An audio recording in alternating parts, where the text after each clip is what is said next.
Me parece lo más fácil, más grande. Si es que me vende mirando de costado, pues estoy mirándolo a la pantalla. Bueno, la idea de hoy es trabajar, ya la clase pasada algunas cosas les había adelantado, es trabajar con la ley de propiedad intelectual. Yo les había hecho la salvedad, pero se los repito hoy, que en realidad la 11723, que es una ley recontra conocida, ustedes quizás hasta les suene el número porque en todos los libros figura ahí protegido por la ley 11723 o algunas leyendas similar, que es la ley de propiedad intelectual. Y mal llamada ley de propiedad intelectual. ¿Por qué? Porque en realidad es la ley de derecho de autor. Se la llama ley de propiedad intelectual, que en realidad tampoco no es que esté mal, pero como yo les conté la clase pasada, o las anteriores, ya no me acuerdo cuál fue, en realidad la propiedad intelectual involucra no solo lo que es derecho de autor y derechos conexos, que sería que es lo que esta ley protege, sino que la propiedad intelectual abarca todo lo que son las ramas de la propiedad industrial. Y como les dije la vez pasada, la propiedad industrial incluye materias como patentes, marcas, diseños, modelos industriales, etcétera.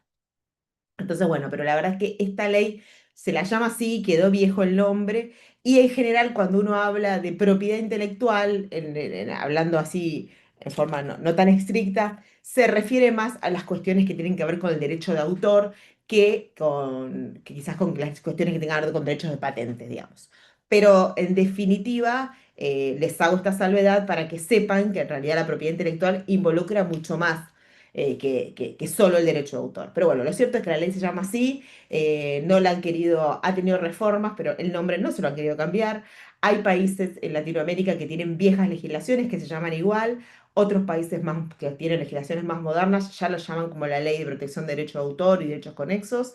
Pero bueno, les hago solamente esta salvedad por las dudas porque da lugar digamos, a errores. ¿Qué es lo que va a hacer esta ley? Esta ley va a darle un marco legal para proteger los derechos de los autores sobre sus obras. Es una ley muy vieja, que tiene varias modificatorias, pero aún en sí, aún cuando es una ley súper vieja, se puede dar por cuenta por el número, es una ley que tiene muchísimos años ya, es una ley súper completa. Es una ley que está muy bien, aún con los años, quizás, por supuesto que todo es perfectible, pero es una ley muy completa y que tiene una protección bastante amplia. Por eso no se la ha tocado mucho, eso es lo cierto. Más allá de algunas modificatorias que lo han hecho, quizás en un futuro algo habrá que hacer, como para incluir cuestiones que tengan que ver, bueno, ahora con las producciones en el marco de la, de la inteligencia artificial y demás, pero lo cierto es que todavía no se ha determinado en el mundo, que se les adelanto un poco, o sí se ha determinado en el mundo qué pasa con las creaciones con IA.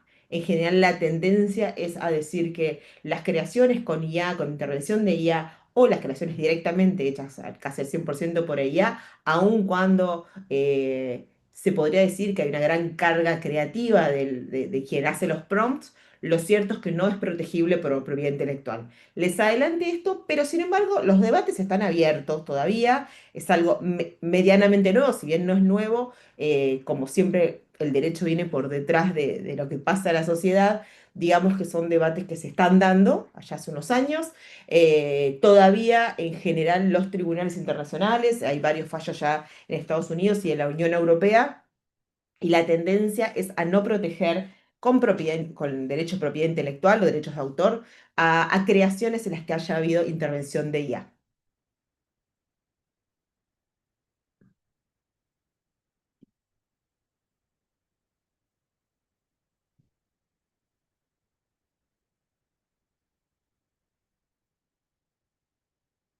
Es un problemón.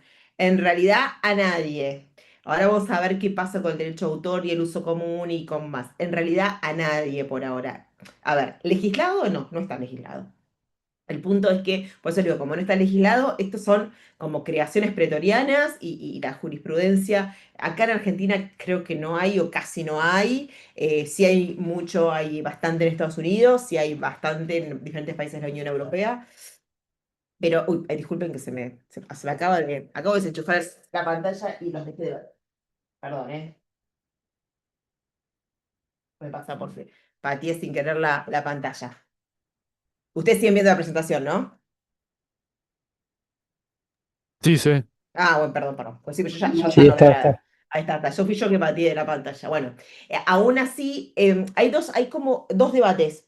Uno que dice que en realidad debería la persona que lo crea según el grado de prompts que dio o el grado de directivas, para decirlo más simple, que le fue dando a la IA para la creación, porque en realidad la cuestión creativa no está en lo que la IA te tira, sino en todo este proceso de darle prompts. Otros dicen que no, y en general la tendencia es decir que no, porque en realidad el autor no tiene control sobre la obra. O sea, vos, por más que lo promptes, no vas a tener control sobre el resultado, porque si vos introducís los mismos prompts en otra IA, el resultado va a ser distinto. Otros dicen que en realidad la propiedad intelectual debería estar en quienes sean los titulares de los derechos sobre esa IA, o sea, los que sean los desarrolladores de esa IA, pero la verdad es que no hay una definición. Y en principio la tendencia en el mundo en general es a que las creaciones hechas con IA no tengan este tipo de protección. O sea que ojo, porque a veces estamos en tema, en problemas, sobre todo que hoy por hoy, no solamente olvidémonos de alguien que hace una imagen, un dibujo, una historieta, algo con IA, algo mucho más simple. Para programar se usa IA. O sea, yo tengo un marido que es ingeniero de sistemas y usa muchísimo la IA. Hay un montón de cosas que las hace rapidísimo, las resuelve rápido con la IA. Entonces, ¿qué pasa con eso? ¿Qué pasa con el derecho a autor? Bueno, nada, ahí estamos con un tema. No está legislado, ese es el tema. No hay una decisión. Yo creo que en algún momento hay ya algunas disposiciones o algunos comentarios y algunas cuestiones de la Unión Europea que han establecido que por ahora lo que se esté viene estableciendo y la tendencia es a que aquellas creaciones que sean producto de la IA no tienen protección de propiedad intelectual. Bueno, vamos a avanzar un poco. Cualquier cosa me preguntan y obvio que esto es un tema de recontra debate. Yo lo he debatido acá en clases de Derecho a Autor con colegas. Este año tuve la suerte yo me fui a hacer un posgrado pero justo este tema de propiedad intelectual, pues yo justo a esto es lo que me dedico. Fui a hacer un posgrado a España, a la Universidad de Salamanca, y también, o sea, se debatió muchísimo, se habló muchísimo, nos contaban cómo está funcionando España y cómo está funcionando en general la Unión Europea, y bueno, y es esto que estoy diciendo yo a ustedes, ¿no? Que la tendencia es a que no se considere protectorio. Hay algunas resoluciones y cosas, algunas cosas creo que en China o en un país, algunos de los países asiáticos que están dando algún cierto de grado de protección, pero no en Europa, en general. Aunque yo creo que en algún momento la tendencia va a cambiar, pero la verdad es que no lo sé. Si me preguntan a mí, creo que el problema está en el resultado, ¿no? Porque ahora vamos a ver cuándo se considera algo se considera obra. Y ese es el punto, es qué se considera obra. Para que algo sea obra, tiene que ser el resultado del intelecto humano, ¿no? Bueno, me adelanto un poco diciéndoselos. El creador tiene que ser un humano. Y ahí está el punto. Si el creador, y estoy hablando de las obras en general, ¿no? Ya ahí me voy de lo que es la cuestión más tecnológica de los software o de los desarrollos de IT. Para cualquier tipo de obra, y software por supuesto también va a ser considerado obra, tiene que ser, el autor tiene que ser un ser humano. Y ahí es un punto, yo creo que no se los puse en esta presentación, me olvidé, pero en general se usa mucho para las presentaciones de grado, nada, para estudiantes de abogacía. Un claro ejemplo es hace unos años se hizo, se viralizó o salió una foto muy divertida que nunca me acuerdo cómo se llama el caso, como tengo un bloqueo con ese caso, no me lo acuerdo, pero después, si no lo googleo y se los mando, es la historia es de un mono que se sacó varias fotos, el mono no sé cuánto se llama, que se sacó varias fotos a él mismo. ¿Qué hizo el mono? El mono le tomó la cámara a un fotógrafo que fotografiaba la naturaleza y cosas, un fotógrafo conocido, importante en el rubro y demás. El mono se sacó las fotos y se sacó fotos a él mismo. Y esas fotos, la verdad es que fueron fotos muy divertidas, muy graciosas o que llamaron la atención, digamos, que tuvieron mucha popularidad. Y se debatió el tema de quién era el autor de esas fotos, sobre todo por el tema de quién era el titular de los derechos de explotación sobre esas fotos. Y se determinó que no había autoría por parte del dueño del fotógrafo, digamos, el dueño de la cámara. ¿Por qué? Porque las fotos las había sacado el mono, se las había sacado al mismo. Entonces, había sacado al mismo y había sacado fotos de otras cosas. Lo gracioso era eso, que lo había hecho el mono. Y se determinó esto, porque lo que faltaba era la autoría. Con el tema de la IA, como les decía antes, si bien hay un momento en los que hay un trabajo intelectual de un autor, ser humano, cuando hace un prompt, imaginemos no que el prompt lo hace el ser humano, porque también ustedes saben que el prompt lo puede hacer sobre otra IA, pero el autor no tiene el control sobre su obra.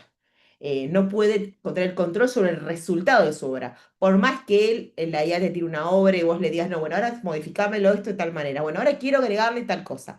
Lo cierto es que la IA se puede acercar mucho a lo que vos estás pensando, pero en definitiva, lo que te va a dar, no lo hiciste vos. Y no tenés control sobre lo que te dan. Te puede gustar o no gustar, pero no tenés ese control. Entonces, en ese punto es donde se quiebra el requisito, digamos, para que haya autoría. Por eso la situación todavía está así. Quizás en algún momento esto no ocurra o el funcionamiento sea mucho más fino, mucho más delicado y el resultado que uno obtenga, no sé, capaz que sea una IA que en algún momento conecte con tu cerebro y con tu imagen neuronal y reproduzca lo que estás pensando. No sé, estoy tirando algo que quizás no estoy tan lejana a que ocurra, ¿no? No estamos tan lejanos. Entonces, si esto ocurriera, bueno, quizás ahí sí podría haber derecho a autor, porque lo que se proyecta estuvo en la cabeza del autor. Pero por ahora, así estamos. Bueno, retomo un poco a lo que es la ley. Lo que hace la ley esta es proteger a los creadores de obras literarias, artísticas, tecnológicas, para que mantengan el control de sus producciones. ¿Qué es lo que busca esta ley? Y en cierta forma esto es parecido a las leyes de propiedad industrial, como la ley de patentes que vimos la otra vez. Lo que esta ley busca es fomentar la innovación, en este caso, más que nada, sería fomentar la creatividad, fomentar la cultura, fomentar la industria, cuando estamos hablando de software. Es esta idea de te doy una protección, te otorgo derechos, así vos creas más cosas. La gran diferencia que vamos a tener con esta ley con la propiedad intelectual respecto, por ejemplo, como con la ley de patentes, que yo esto se los adelanté la vez pasada, con los derechos de patentes o con los derechos de marcas, en general con los derechos de propiedad industrial, es que el derecho del autor nace con el acto creativo, nace en el momento que el autor lo crea, en el momento que no sé, el pintor hace su pintura, en el momento que el escritor escribe su libro, en ese momento nacen sus derechos. Y además, no es requisito que sus derechos estén reconocidos, o sea, que él haga un registro de su obra. De hecho, en derecho de autor no se habla de registro de la obra, sino que se habla de depósito de la obra. Lo que se hace en la oficina de derecho de autor no es registrar como las marcas, sino depositar. ¿Por qué? Porque en el acto del registro, en los derechos de propiedad industrial, como la marca o la patente y demás, el registro es constitutivo de derechos. En cambio, en el marco de la derecho de autor y de los derechos conexos, el depósito, no hay registro, sino depósito, a veces, muchas veces, yo misma por ahí les voy a decir registro, pero no, es depósito. El depósito hace a la cuestión probatoria, hace a la oponibilidad frente a terceros, pero no hace al inicio del momento que inicia el derecho. Eso es muy importante, porque eso no solamente está establecido con la ley, sino que está establecido con la Constitución Nacional. Los derechos de autor aparecen en la propia Constitución Nacional. Entonces, ¿qué es lo que va a proteger el derecho a autor? Acá les pongo les puse propiedad intelectual, pero es derecho a autor. Lo que va a proteger son las obras, creaciones, y este es el punto que los decía hace un rato, del intelecto humano. Es requisito que haya intelecto humano. Si no hay intelecto humano, no hay obra. Y si no hay obra, no hay derecho. Por eso es que la IA todavía no otorga estos derechos. Las creaciones con IA no otorgan este derecho porque falta ese requisito de intelecto humano directo. Para que sea obra, se requiere que haya originalidad. ¿Se acuerdan que la vez pasada Habíamos hablado de que había algunos requisitos específicos para que haya patentes, ¿se acuerdan? Novedad, aplicación industrial, etcétera. Bueno, en este caso, en el caso de las obras de propiedad intelectual, o sea, en el caso de los derechos de autor, lo que se requiere es originalidad. Y la originalidad esta no tiene que ser absoluta, sino la originalidad obedece a la forma de presentación de esa idea. Entonces, ustedes podrán pensar, yo siempre doy el ejemplo de las novelas porque es un buen ejemplo para ilustrar esto.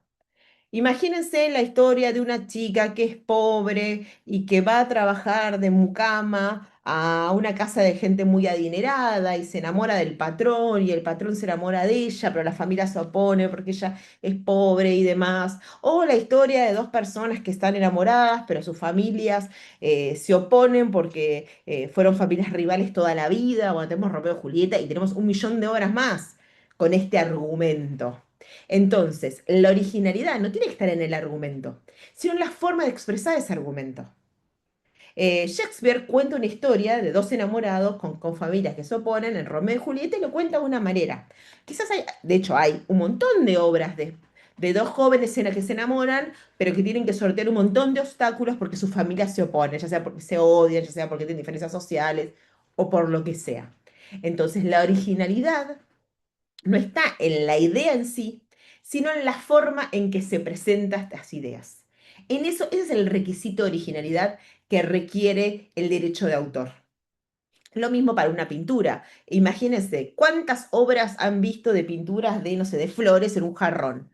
Cientos, miles, no sé cuántos habrá. Bueno, cada una de ellas tiene su originalidad por la forma en que está presentada. Ahora, ahí vi que justo de casualidad vi que alguien comentó algo. Abran el micrófono y comenten tranquilos. Ahí Jesús dice, es decir, se realiza un código con ayuda de IA, pero presento es un proyecto general, una resolución a un problema. A ver, explícamelo un poco más lo que quieres decir, Jesús.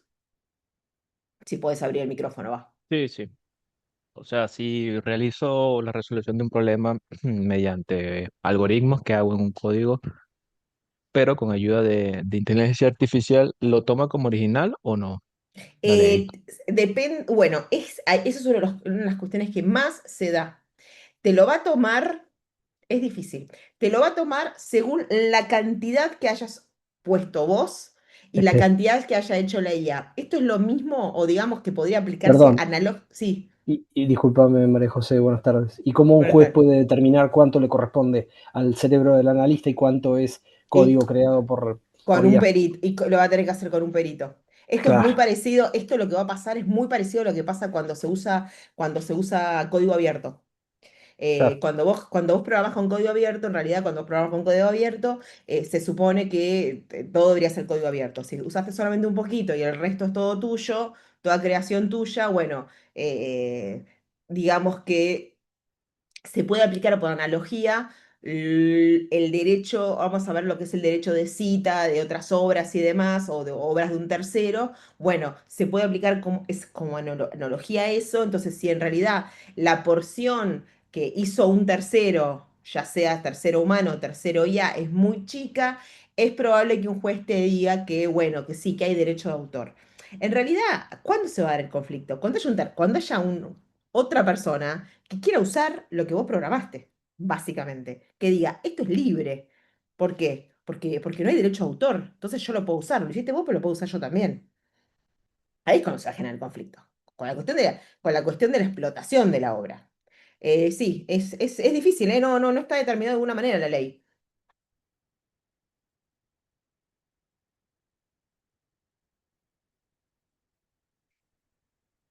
Es lo mismo. Exactamente. Bueno, Pero ahí ¿cuánto es un sampler de la original?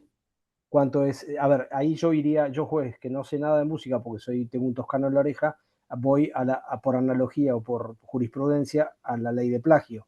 ¿Cuántos compases son iguales para que se considere plagio? ¿Cuántos compases se consideran para Bueno, un pero sampler? pará, ¿quién hizo el plagio? Claro, ¿quién es el culpable del plagio? ¿A quién culpas del plagio? Ese es el problema. Ahí tenés otra cuestión. Ahí está el análisis que hiciste es excelente, está perfecto. El problema es, Que no ¿quién, puedo quién echar la culpa a plagió? la computadora, claro. Claro, ¿quién plagio? Yo lo estoy usando, pero ¿quién plagió?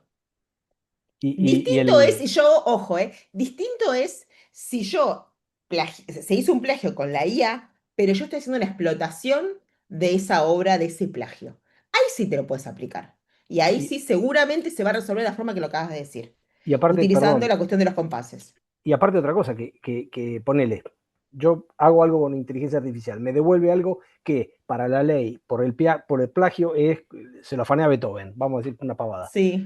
Ok, yo lo empiezo a explotar, me acusan de plagio, yo puedo decir, la culpa es de, o sea, yo tomé de la IA y yo no conozco Bueno, Beethoven, en pero el, llega en un el punto donde caso tenés que pactar. el caso que acabas de dar, no pasa nada, porque ya está en el dominio público la obra de Beethoven. Que ahora vamos a ver No, con el tema de los plazos. Pero si se lo vamos a tomaste eso. a hacer a ti, Claro, listo. ¿entendés? Sí, sí, ahí No, sí, ahí. todavía no está en el dominio público. Pero fíjate algo, hubo un caso muy, muy sonado, lo traigo rápido a colación. Mm. Hay una canción que conoce el 80% de los que están acá escuchando, que es Down Under. Es una canción de Men at Work, una banda australiana que es más famosa, originalmente fue famosa antes que In Excess. Los tipos, en el medio de una canción que se considera el himno nacional de Australia por las barbaridades que dice respecto de cómo los australianos se reconocen en todo el mundo, el flautista hace una cita como fondo de un puente musical y la cita es como si tocara, no sé, La Farolera. Esa es una canción de Jardín. Y les metieron una demanda y tuvieron que garpar como señoritos ingleses, Hay un australianos. montón de estos, pero no sabe usted no sabe la Eso cantidad era de del dominio casos que hay de público. estos. Sí, bueno, después vamos a ver también qué pasa con lo del dominio público, porque el dominio público no significa que lo puedo usar gratis.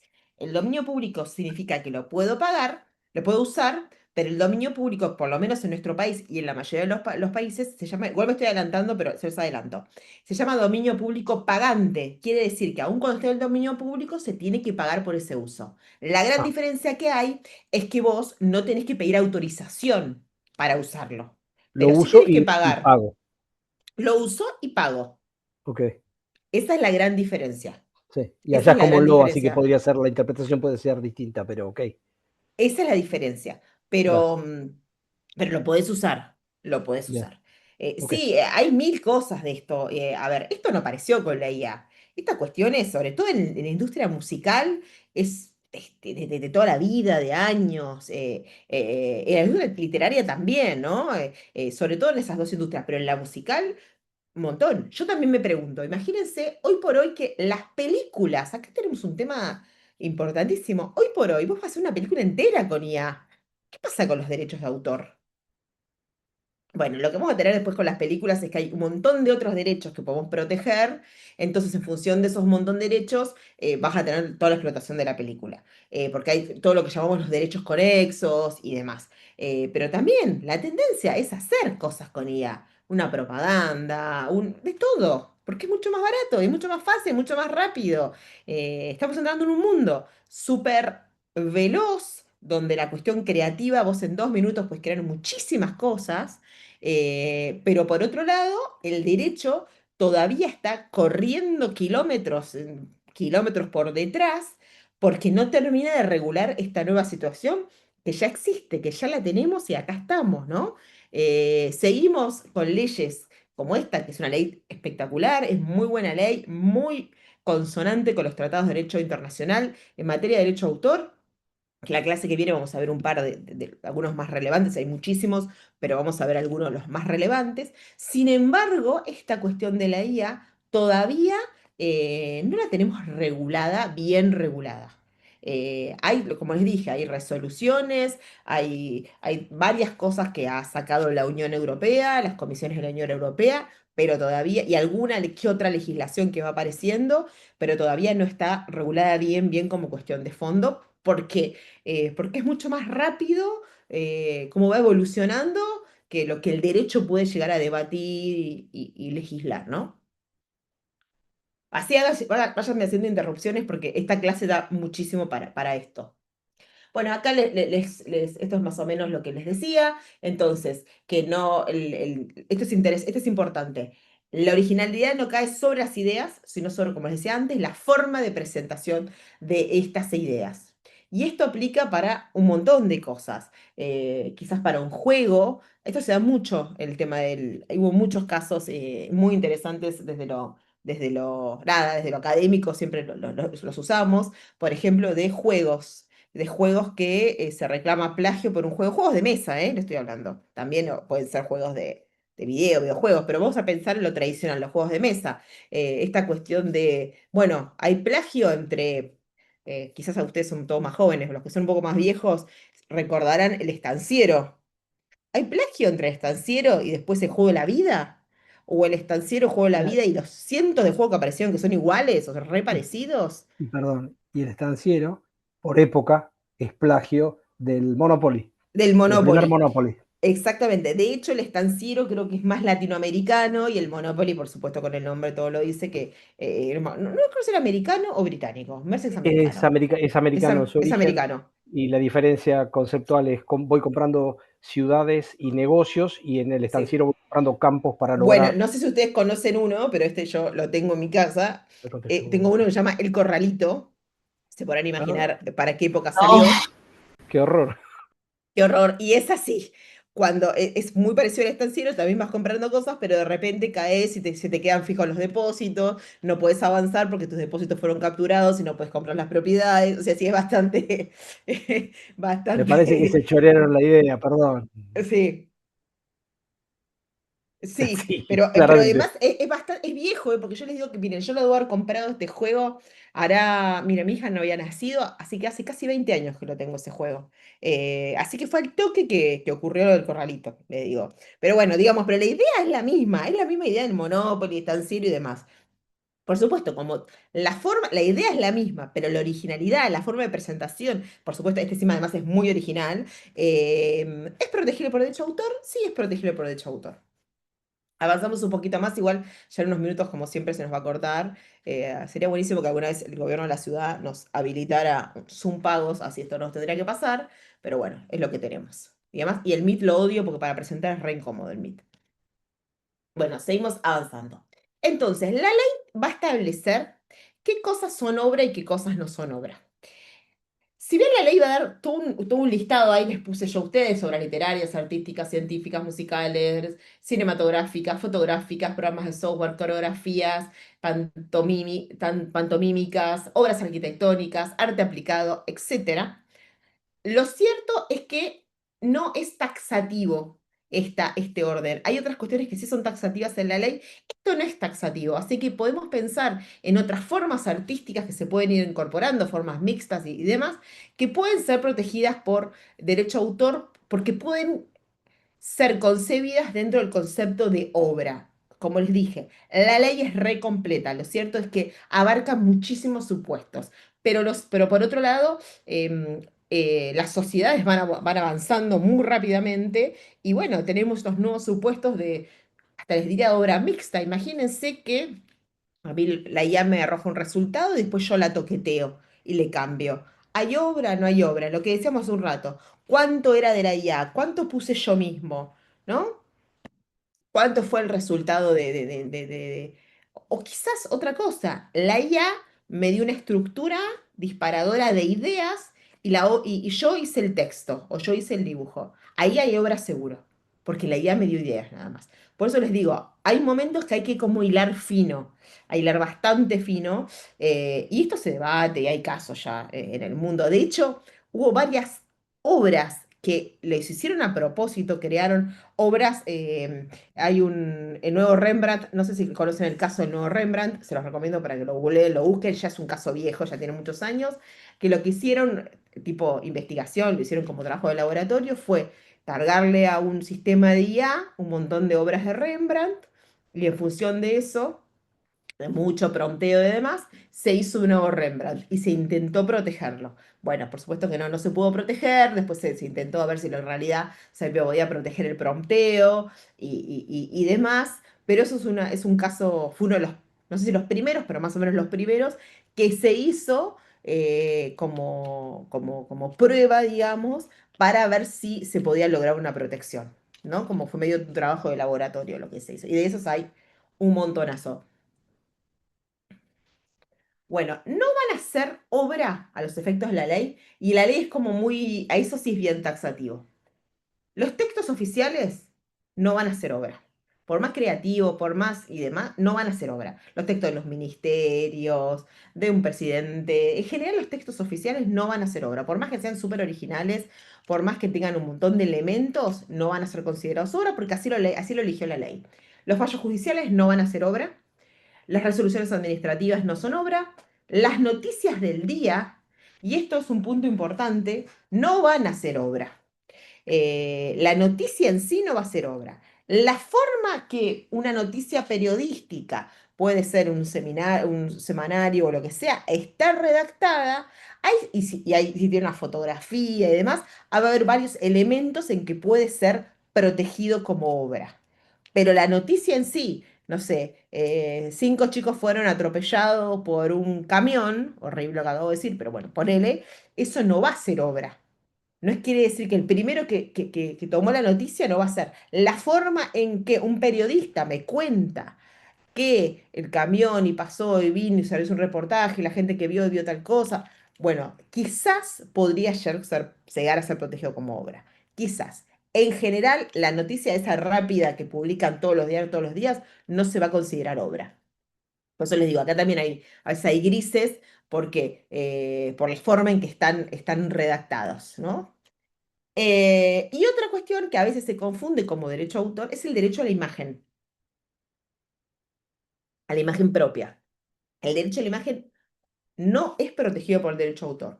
Sí está protegido. ¿Por qué? Está protegido por el derecho civil común. Porque en definitiva es un derecho personalísimo. ¿Se acuerdan cuando en las primeras unidades hablamos de los derechos personalísimos? Esos que tienen Sí. las personas. Bueno, el Por derecho a la eso, imagen, si sí, participas en un concurso, te hacen firmar que si ganás te vas a tener que dejar sacar fotos, van a poder usar tu imagen, van a poder sacarte en la tele y todas esas cosas. exactamente. Está gilada, sí. Exactamente, pero en realidad, porque tu imagen no va a estar, tu imagen no va a estar protegida por derecho a autor. Tu imagen va a estar protegida por un derecho personalísimo. Claro. Imaginémonos otra situación, y ahí tenemos dos protecciones. Un fotógrafo hace una foto artística mía. ¿Qué derechos tenemos? Vamos a tener dos derechos ahí protegidos, por lo menos, ¿eh? Hay muchos más seguramente, pero por lo El de menos tenemos dos imagen es derechos. tuyo. El de Yo imagen tengo es mi tuyo. derecho a la imagen, mi El de derecho a la mi propia obra, imagen, pero el de la obra va a ser del de fotógrafo. él.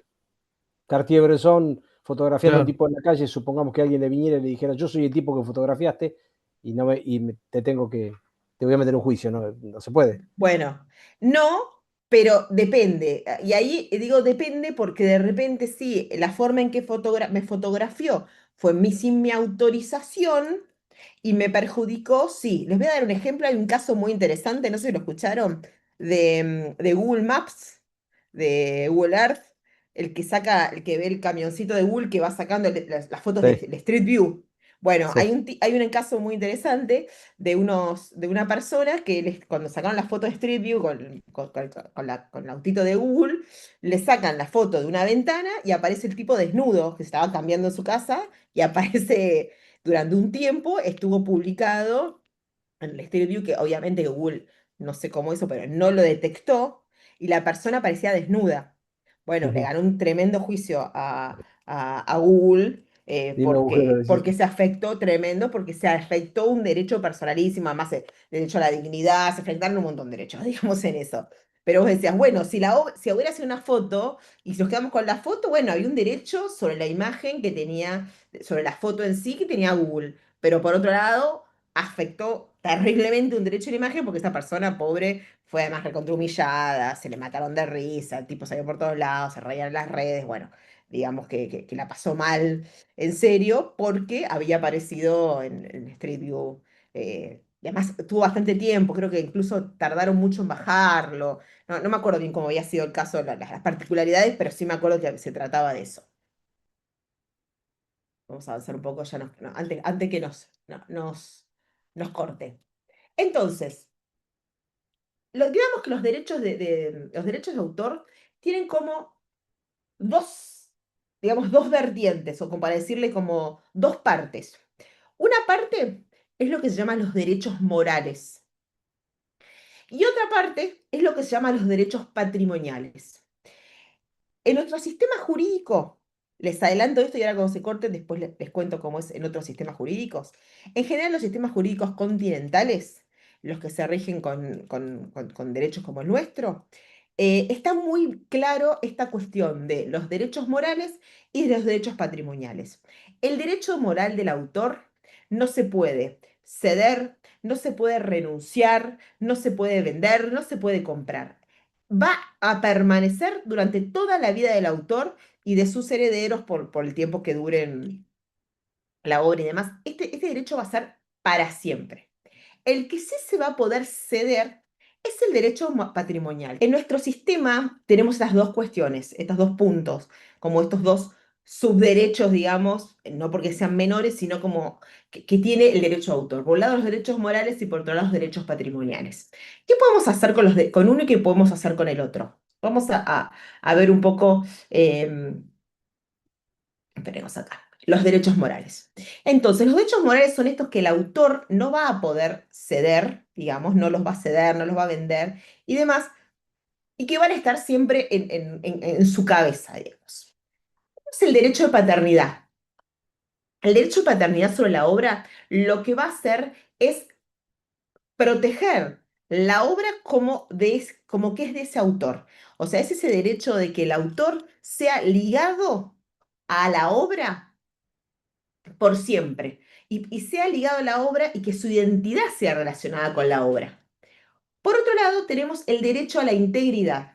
Lo que hace el derecho a la integridad, y este es el que suele a veces tener cuestiones, por ejemplo, con la música, o también puede tener cuestiones con las pinturas, por ejemplo, que es que no puede ser modificado, la obra no puede ser modificada sin autorización del autor.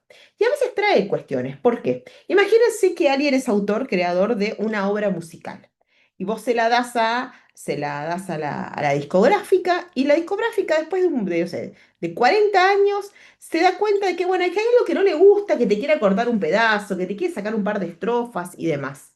¿Qué pasa con eso? Y ponerle que la discográfica tiene todos los derechos patrimoniales de explotación de la obra, ¿no? La explotación comercial, digamos. ¿Podría hacer eso? ¿Podría cortar un pedazo de tu canción porque parece que es muy larga? Bueno, no va a poder hacerlo. Esas mutilaciones lo que hacen es afectar el derecho a la integridad de la obra. Por lo cual, y como el derecho a la integridad forma parte de los derechos morales, no se van a ceder cuando se ceden los derechos patrimoniales. O sea que esos derechos van a seguir quedando en cabeza del autor. Y esto también ocurre, por ejemplo, con las obras, con las pinturas, ¿no? Imagínense que cualquiera de ustedes tiene mucha plata y se compran una pintura de un pintor famoso, imaginémonos uno que esté vivo todavía o alguno que ya haya muerto, pero todavía esté en los derechos de sus herederos o lo que sea, y un día está en su casa y se le ocurre, porque no le gusta, porque tiene un fondo celeste y lo cambian y lo pintan y le ponen un fondo rojo. ¿Pueden hacerlo? Y materialmente sí, porque lo tienen a ustedes, lo tienen en su casa, lo compraron y demás. Pero ustedes, ¿pueden modificar la obra? En realidad no. No deberían hacerlo. Y si lo hicieran, el autor o sus derechohabientes, digamos, o sus herederos, podrían hacerles un reclamo por daños y perjuicios, porque están violentando este derecho de integridad de la obra. Hay otro caso que es muy divertido, que es el caso de la obra esta del Jesús, ay, ¿cómo se llama? Hoy estoy con los nombres, malísimo. Ay, si la encuentro, no puedo acordar cómo se llama, esperen. Bueno, no sé si la conocen, la vieron alguna vez. La cuestión era así. Hay una obra muy importante la imagen de Jesús, no me acuerdo ahora, no me sale de qué pintor es, importantísimo, en una iglesia. Entonces, como la obra estaba ya muy vieja y demás, una feligresa de esa iglesia y más, un día se le ocurrió ir Sí. a la iglesia Y, y a, lo, y lo retocó. a retocarla. No Sí, sé porque, si, porque, porque es es como un fresco, está en un muro eso. Es un Sí. fresco y la retocó. La cuestión es que es un desastre lo que hizo y fue tan popular la historia, tan conocida que de hecho se hicieron remeras, buzos, gorritas, hizo de todo con esa obra, con la nueva. ¿Qué pasó? En realidad Acá lo que se afectó, y se afectó terriblemente, es el derecho de la integridad. Entonces ustedes me dirán, esto fue muy grotesco porque además la destrozó la obra, es como que quedó como una obra de un niño de primaria, más o menos como si hubiera pintado un Jesús un niño de primaria. Pero eso no es la cuestión solamente. Entonces ustedes me dirán, bueno, ¿qué pasa con las cuestiones de restauraciones de las obras? Bueno, hay que ser muy cuidadoso con esta cuestión de las restauraciones, porque si la restauración de la obra implica alguna modificación en la obra, en este caso se está afectando este derecho a la integridad de la obra. Esta modificación afecta este derecho. Por lo tanto, estás violando derechos morales. Aun cuando la obra la hayas comprado vos, sea tuya, la pagaste y la pagaste fortunas. Vos sos dueño, para decirlo de alguna manera, de lo que contiene la obra. Sos dueño de el bastidor, sos dueño de y demás. Podés exponerla en tu casa, podés dársela a un museo, todo eso lo podés hacer. Lo que no podés es modificar la obra, afectar su integridad. Podés hacer una explotación comercial, la podés vender, la podés regalar, la podés licenciar, la podés prestar, podés hacer todo eso lo que quieras. Siempre, por supuesto, que cuando vos la adquiriste, te cedieron todos esos derechos, ¿no? Pero lo que no podés hacer es modificarla.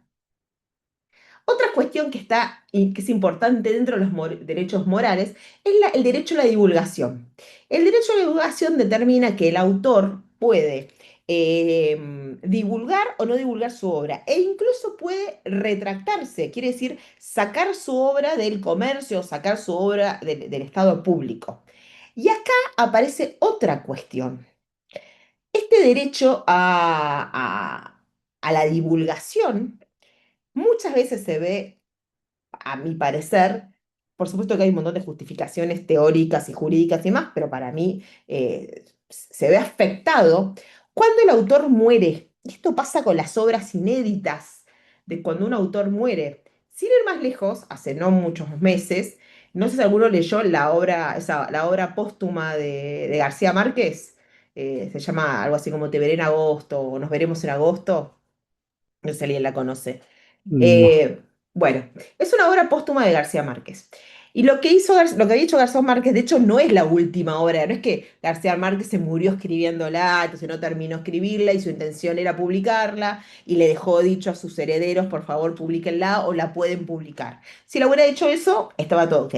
Esta obra de García Márquez es una obra que escribió hace muchísimos años, incluso la empezó a escribir, la dejó porque había algo sé que no le gustaba, no le interesaba, no la siguió o la terminó, digamos que había algo que a él no le terminaba de cerrar para publicarla y hizo varias obras más después de esa. Bueno, por supuesto que yo no leí los contratos, me encantaría leerlos y ver cómo se hicieron los contratos y cómo se sortió esto legalmente, porque lo cierto es que la obra fue publicada. Eh, la sensación que me da a mí, no me interesé muchísimo con el tema, pero la sensación que me da a mí, habiendo leído casi toda la obra de García Márquez y habiendo leído esta obra, es que te falta García Márquez. Para mí es una obra que quedó ahí, como que le faltaba mucho, primero le faltaba desarrollo, le faltaba mucho para ser un García Márquez. Bueno, lo más probable es que la hayan publicado y demás por una cuestión meramente económica, pero lo cierto es que tengo mis serias dudas cómo hicieron para sortear este derecho moral de divulgación que tiene el autor. Y ese derecho de divulgación es un derecho que se mantiene aún luego de la muerte del autor, porque no es un derecho que se traslade y se traslada si el autor lo manifiesta. Si el autor no lo hace, no se va a trasladar. Como les dije antes, otra de las cuestiones es el derecho de retracto o de arrepentimiento, que es que el autor decide sacar esa obra de circulación. Esto se da muchas veces con cuestiones de obras o cuestiones políticas o obras políticas o obras de opinión, donde por ahí, no sé, la persona, el autor, opinaba de una manera cuando era más joven y con los años ya no opinó lo mismo, entonces decide que no quiere que se siga divulgando o se asocie sus ideas a ese tipo de obra o demás y decide sacarla y retirarla a la obra del comercio, lo puede hacer perfectamente, aun cuando los derechos patrimoniales hayan sido cedidos. ¿Por qué? Porque este derecho de retracto, como les dije, es un derecho moral y no se cede cuando se ceden los derechos patrimoniales. Y acá está la gran diferencia que tenemos con el sistema de copyright. Todo el mundo, o la mayoría de la gente, traduce derecho a autor como copyright. La palabra copyright la habrán visto mil veces o en los libros del sistema americano, y a veces acá también lo hacen, pero lo hacen de ignorante, nomás que te meten la C con el circulito, como yendo a decir, como lo mismo te hace la R con el circulito, como diciendo decir marca registrada, o la C con el circulito, como tengo derecho a autor, bueno, o derecho copyright. La verdad es que esto, primero que en Argentina no tiene ningún valor meterlo en la C, y segundo que el sistema de copyright es distinto. ¿Por qué? Porque la concepción, hasta les diría comercial, sociológica, antropológica, como lo quieran llamar, del sistema del common law es totalmente distinta. Entonces, en el copyright, el autor cede todos los derechos. Cuando cede sus derechos patrimoniales, en el combo puede ceder sus derechos morales. Son muy pocos no es un uso y costumbre em, resguardarse o establecer una cláusula por la cual no cedan los derechos morales. Se cede todo. Y en este ceder todo, le permiten a quien adquiere los derechos patrimoniales en general hacer lo que quiera con la obra, porque también se le van a ceder estos derechos morales que vienen en el combo y no están además tan desmenuzados como lo tenemos nosotros en nuestro sistema. Entonces ahí sí, el titular de los derechos comerciales o el titular de los derechos patrimoniales, para decirlo bien, de la obra, puede hacer con la obra lo que se le antoja, incluso romperla, tirarla, quemarla, reformarla, hacerle lo que quiera porque el autor no se guarda para sí los derechos morales. Esta es una de las grandes diferencias que tenemos con el sistema de copyright. Los derechos Perdón, patrimoniales, sí. perdón, por eso es que Banksy puede hacer lo que hace, que el acto de la obra es que todo el mundo va a la filma y el tipo la arranca y cuando la arranca tiene un motorcito y se va destruyendo a medida que la vas viendo. No sé la historia esa, ¿eh? Si te, si te Eh, lo... Si es el famoso grafitero que hace obras de arte Ah, que no se sabe quién es. sí. Creen que sí, que es el famoso del manifestante que está revoleando un ramo de Ah, flores o ya el sé, globo ya rojo de la sé. nena. Bueno, ese tipo hizo un mecanismo que era un marco con un dibujo, ponele, no me acuerdo cómo era. Y cuando dijo que iba a mostrar la obra, la descubrieron, el tipo la arrancó, el tipo no, alguien la arrancó, y a medida que la ibas viendo se iba destruyendo. Y no sé qué millonada pagaron por eso. O sea que, ojo Eh, al hilo. bueno, depende también de qué sistema esté. A ver, el derecho a destruirla lo tendría en ese caso, por lo que te entendí del caso, solamente quien tiene los derechos patrimoniales sobre la obra. Por lo cual, cualquier tercero no puede venir a destruirla, porque no tiene los derechos patrimoniales. Si Tendría el que ser o el que la grafite, compró o el autor. exactamente. O Mm, quien adquiere, en realidad es quien adquirió los derechos patrimoniales o el autor. Podría hacerlo. Sí, no podría hacerlo a nadie más en ok, ese caso. ok.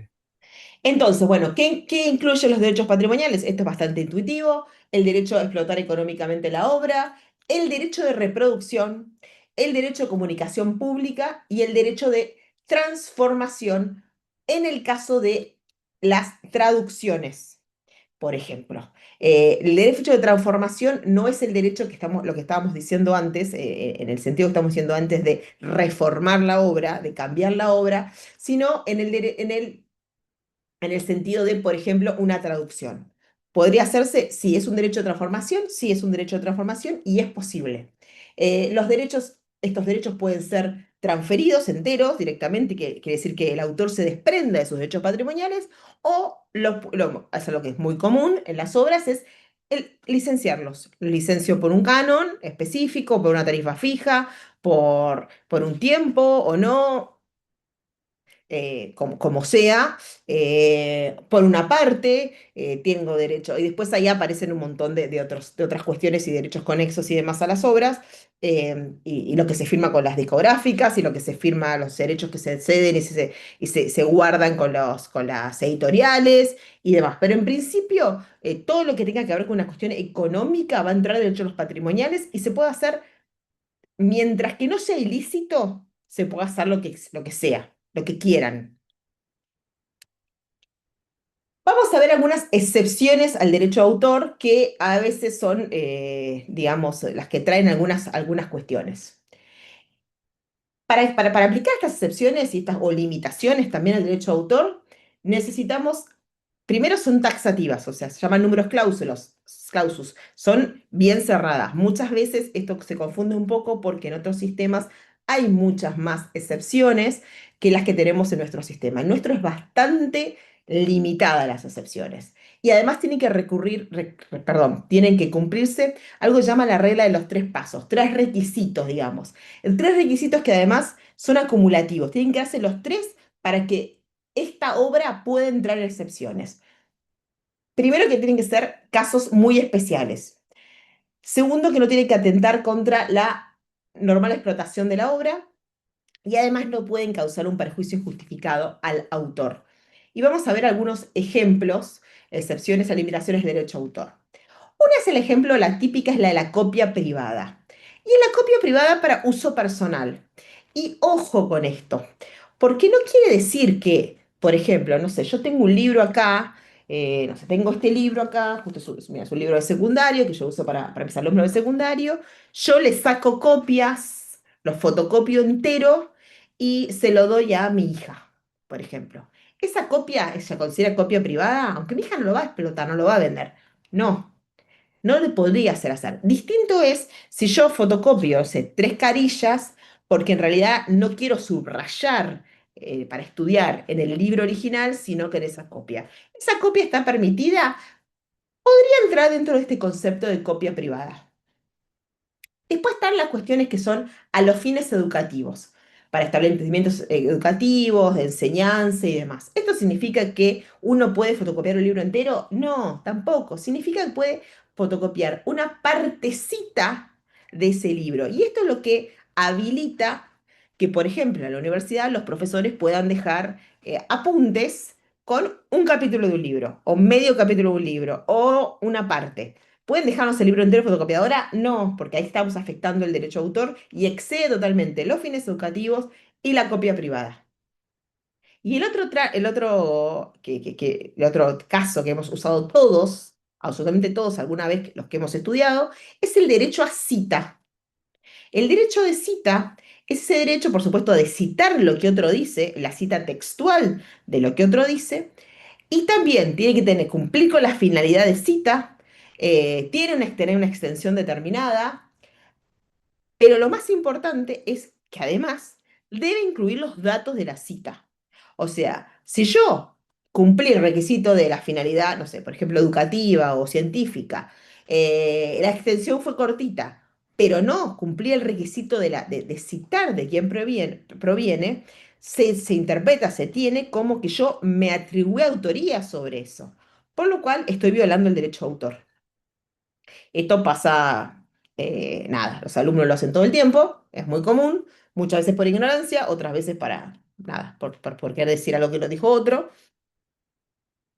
La ley lo que te va a decir es, lo va a establecer cuánto se puede citar o cuánto se puede usar. Esto va a estar el artículo 10 y dice, publicaciones con fines directos o científicos, comentarios, críticas o notas referente a obras intelectuales, incluyendo hasta 1000 palabras en el caso de obras literarias.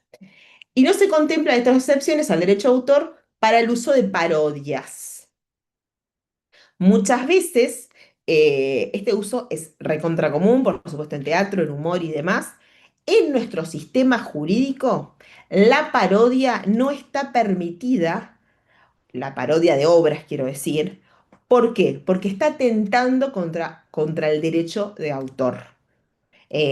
No, si yo parodio a un personaje, no sé, yo parodio a un político, por supuesto que no, porque no hay derecho a autor en ese político. A lo sumo podré haber violentado algún derecho personalísimo, o a un derecho a la imagen, o algún otro derecho que tenga que ver con, no sé, con la intimidad o con alguna otra cuestión moral de esa persona. Bueno, podría haber afectado otros derechos que no tienen nada que ver con el derecho de autor. Pero si yo estoy, por ejemplo, utilizando una obra y en la base de esa obra hago una parodia, en ese caso se va a considerar una violación al derecho de autor en nuestro sistema. Hay otros sistemas jurídicos, en Europa hay varios países que contemplan a la parodia como una de las excepciones. El nuestro no lo dice. Y algunos autores argentinos dicen que sí, que en realidad debería ser incluida, otros son bastantes catedráticos, especialistas en derecho de autor, son bastante firmes y dicen que la parodia no está contemplada. Por otro lado, tenemos esta doctrina que está muy popularizada, que se llama doctrina del fair use o el uso justo, para hacer la traducción, que se utiliza muchísimo en el mundo en general, pero lamentablemente en el derecho argentino no está contemplada. ¿Y qué dice esta doctrina? Esta es una doctrina, por supuesto, del derecho anglosajón, que permite el uso ilimitado de ciertas obras protegidas sin tener el permiso de su autor. Y lo que busca es em, que el derecho de autor no sea un limitante para la difusión de información, que no sea un limitante para la difusión y permanencia de la cultura, que no sea un limitante para las expresiones en general, por ejemplo, utilizando para críticas, para comentarios, para noticias, para enseñanza, para investigación y demás. ¿Qué dicen los tribunales en general de países como Estados Unidos, Inglaterra y otros países de Europa que aplican esta doctrina? Lo que ellos dicen también siguen la regla de tres pasos, en cierta forma, y además dicen que para quedar contemplado dentro de la doctrina del uso justo, del fair use, tienen que darse algunos requisitos. Primero se analiza cuál es el propósito y la naturaleza del uso. ¿Para qué se está usando? Por ejemplo, si es un uso comercial o es educativo. Si es un uso comercial, va a caer. Si vos lo que estás usando, te estás, digamos, violentando el derecho de un autor para hacer una explotación propia, no vas a caer, no vas a quedar en la mayoría de los casos. Por supuesto que siempre hay una excepción de la excepción, porque a los jueces les encanta dibujar las cosas, pero en principio no quedarías. Por otro lado, también se contabiliza o controla cuánto has usado de la obra protegida. Cuánto en cantidad y cuánto en calidad. O sea, qué uso hiciste en cantidad y en calidad. Y qué efecto va a tener ese uso que hiciste sobre la obra original. ¿La vas a perjudicar? ¿La vas a potenciar? No sé, imaginémonos un uso para no sé, para publicidad o un uso mismo para una cuestión académica. Bueno, lo utilicé para atraer gente, no lo utilicé, la perjudiqué a la obra original porque el uso que yo hice fue un uso erróneo. Hice que más gente fuera a consultar después esa obra original porque era una obra que nadie la conocía, pero a partir de lo que yo hice, más gente se acercó. Bueno, todo eso es lo que lo van a analizar los países que contemplan esta doctrina. Nuestro país, yo se los traje, se los nombro porque quizás lo van a encontrar, no se aplica. En principio no se aplica. Después hay algún que otro tribunal que alguna cosilla va a decir, pero en principio la ley no lo va a contemplar. Vamos a ver un poco, hoy es bastante más largo, pero nos quedan unas cuestiones más y vamos cerrando. La duración de los derechos de autor. Como les dije, los derechos morales van a persistir, pero tenemos estos derechos patrimoniales que van a tener una limitante en el tiempo. Y estos derechos morales, según la obra de que se trate, algunos tipos de obras van a finalizar los derechos patrimoniales antes de la muerte del autor. Hay otros tipos de obras que van a proseguir estos derechos patrimoniales aún después de la muerte del autor y por supuesto van a poder gozar de estos derechos sus herederos. Y la ley va a establecer la duración. Los tratados internacionales también tienen parámetros de tiempo. Algunos nuestra ley es más protectoria y en algunos tiene algún que otro plazo un poco más corto. Les puse las obras principales, las obras literarias, artísticas y científicas.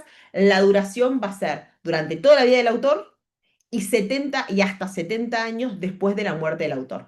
¿Y cómo se cuenta el plazo? El plazo para los 70 años se va a contar a partir del 1 de enero del año siguiente a la muerte del autor. Imaginémonos que hay un autor que se muere hoy. Bueno, el plazo de 70 años se va a empezar a contar a partir del 1 de enero del 2026. Las obras colectivas, ¿qué son las obras colectivas? Son estas obras en las que intervienen diferentes autores, ya sea como compiladores que compilan diferentes cuestiones o si ya sea como obras del tipo enciclopedias. Bueno, esas obras se va a contabilizar, como no hay un autor único, lo que se va a contabilizar son 70 años desde la primera publicación de la obra. Las fotografías y obras audiovisuales son las que menos duración tiene, por eso yo les decía, la mayoría de estas obras va a finalizar esta protección de derechos patrimoniales aún en vida del autor. Por ejemplo, las fotografías son 20 años, eh, y desde la creación de la fotografía y 50 desde la primera proyección pública para las obras cinematográficas y audiovisuales. Por eso muchas veces pasa que hay obras que caen al dominio público, hay películas que caen al dominio público. Después vamos a ver que, o no, no es que lo vamos a ver después, pero les comento después, hay muchas obras que tienen, como las obras no tienen, sobre todo las obras cinematográficas, no tienen solamente un derecho a autor, el derecho sobre la obra, sino que tienen derechos sobre la música, sobre la forma de presentarla, a veces hasta derechos marcarios, hay un montón de otros derechos involucrados, no quiere decir que se vaya a quedar sin ningún derecho el autor, pero lo que es la obra en sí va a finalizar. Y después tenemos lo que llaman los derechos conexos, que son esos derechos que caen sobre los intérpretes y ejecutantes de las obras. Imagínense alguien que toca no sé, toca el violín e interpreta una obra de Beethoven. Bueno, obviamente la obra de Beethoven ya cayó en el dominio público, pero la interpretación de ese violinista va a tener una protección. ¿Cuánto va a ser esta protección? 70 años, ya sea a partir de la fecha de la interpretación o de la ejecución, según de la obra que se trate. Después los productores de fonogramas, 70 años de la primera publicación o comunicación pública del fonograma. Y los organismos de radiodifusión, que también tienen una protección especial por derecho de autor, y esta es la que es medio más loca, van a tener 50 años desde la primera emisión de la radiodifusión. Y acá tenemos un tema que esto la ley no lo contemplaba en ese momento, que es qué pasa con las radios que salen solamente por internet, porque en realidad está pensando en la radiodifusión, pero hoy tenemos las mal llamadas radios, que en realidad salen por internet y no salen por nada, por la onda de la radio, no sé cómo se llama la onda de la radio, no me acuerdo cómo se llama. Bueno, ¿qué pasa, no? con esas obras.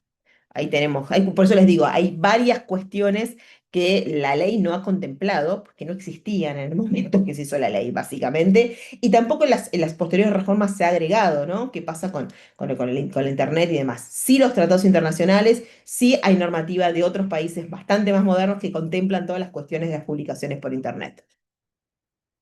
Beneficiarios posteriores, como les adelanté, los herederos tienen el derecho a continuar beneficiándose de la explotación de la obra.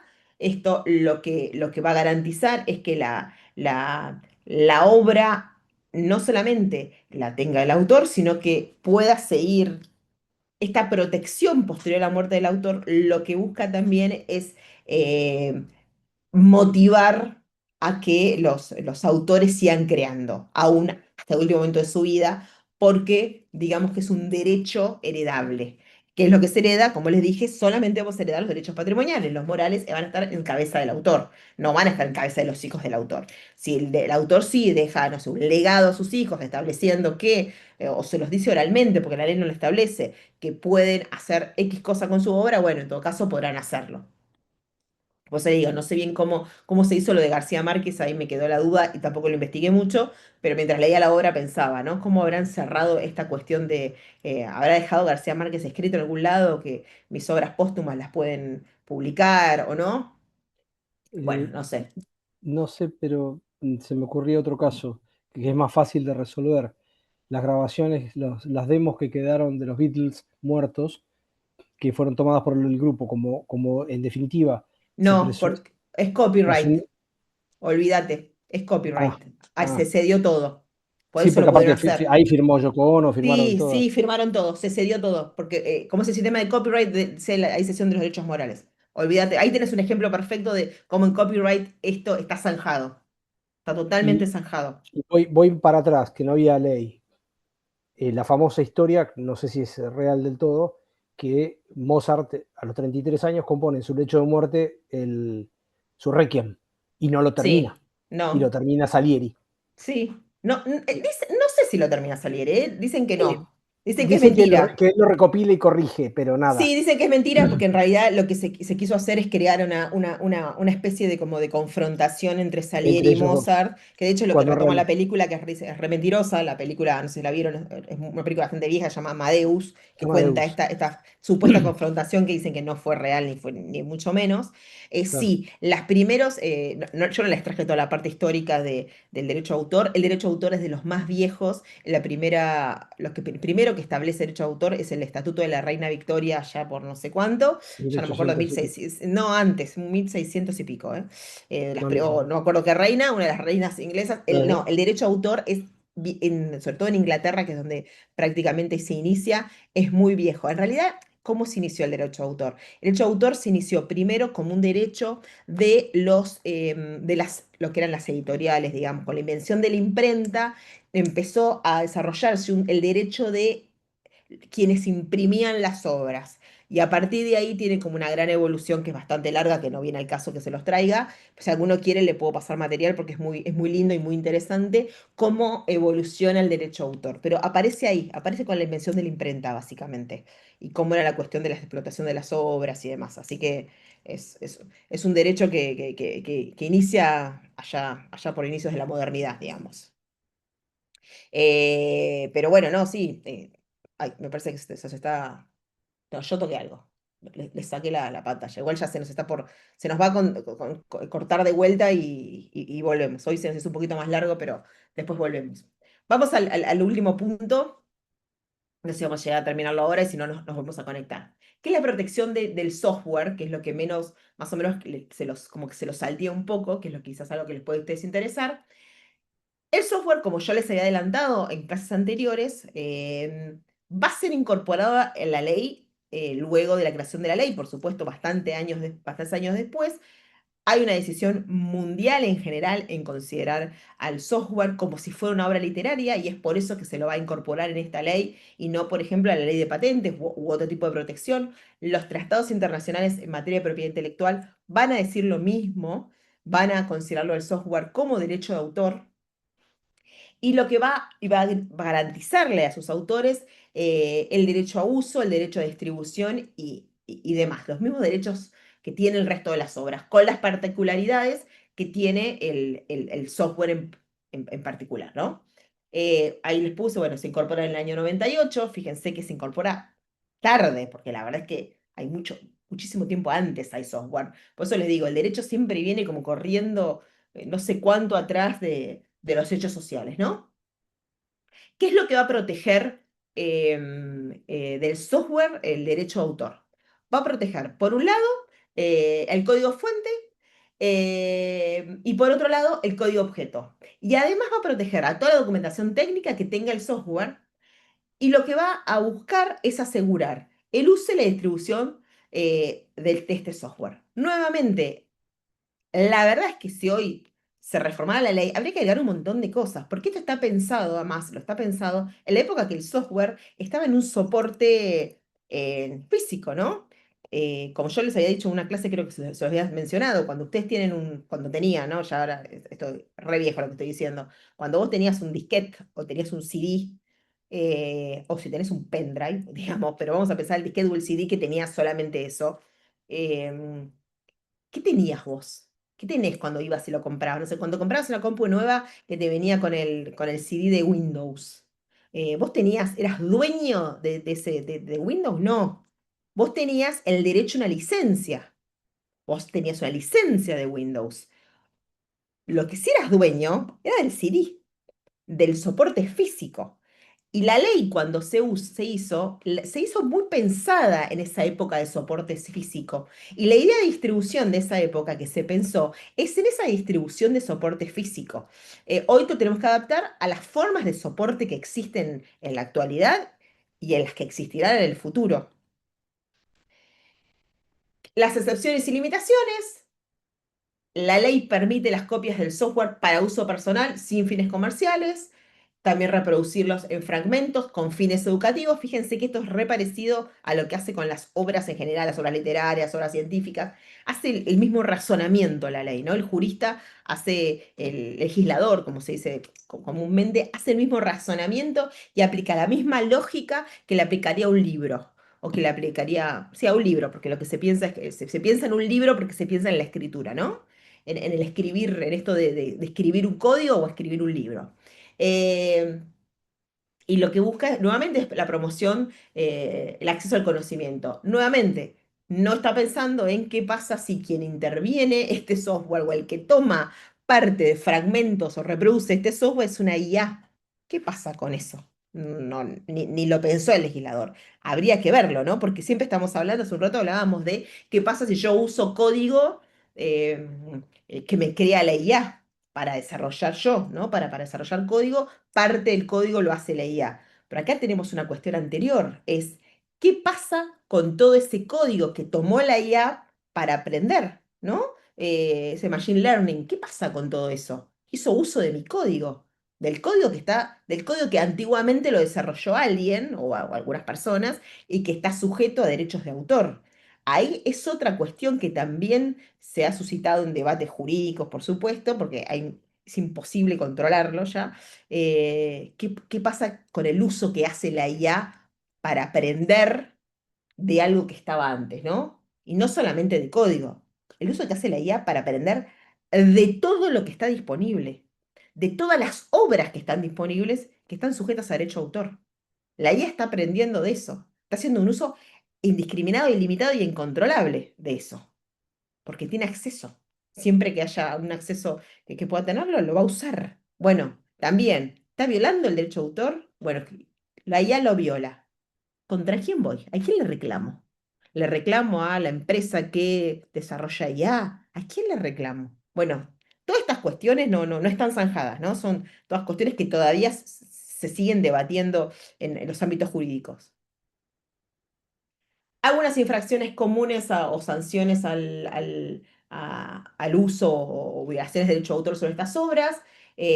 Algunas resultan con multas. Antes eran sitios, se cerraban los sitios que distribuían software sin licencia. Hoy por hoy ya todos sabemos que esto nada, es medio difícil de controlar. Y ahí les dije como una conclusión, como un cierre, que mira, parece que estoy cerrando justo con el minuto. La idea de la ley el fin de la ley es proteger los derechos de autor y fomentar la creatividad y la innovación. Como les dije, el derecho de autor, aun cuando no existiera esta ley, está protegido ya por la Constitución Nacional y está protegido por los tratados internacionales que tienen jerarquía constitucional a partir del año 94 a través del artículo 75, inciso 22 de nuestra Constitución. Sin embargo, lo que va a hacer esta ley es clarificar un montón de cuestiones y dar pautas y reglas más bien específicas para un montón de cuestiones. Pero aun cuando no existiera esta ley, el derecho ya está protegido y está protegido desde el momento mismo de la creación.